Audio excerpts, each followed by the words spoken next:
Maulang hapon sa lahat. Eto, nakaisip na naman tayo magluto.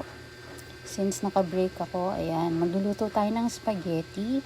First na ginagawa ko is red sauce. This is for spaghetti sauce.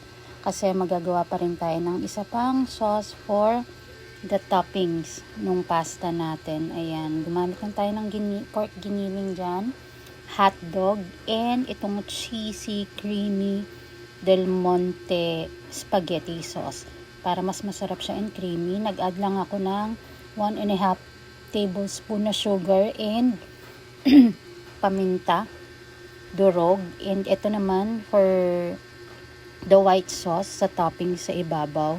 Naglagay lang ako ng isang kanang condensed milk, cheese, grated lang ako ng cheese, then butter, and 1 tablespoon of harina. And ayan na, isiset na natin siya. Una kong hinalo is yung red sauce. Then ayan, sa toppings natin yung white sauce para magmukha siya baked spaghetti.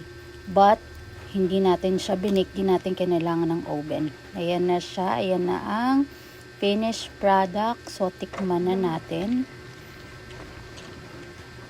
Sure naman ako na masarap yan.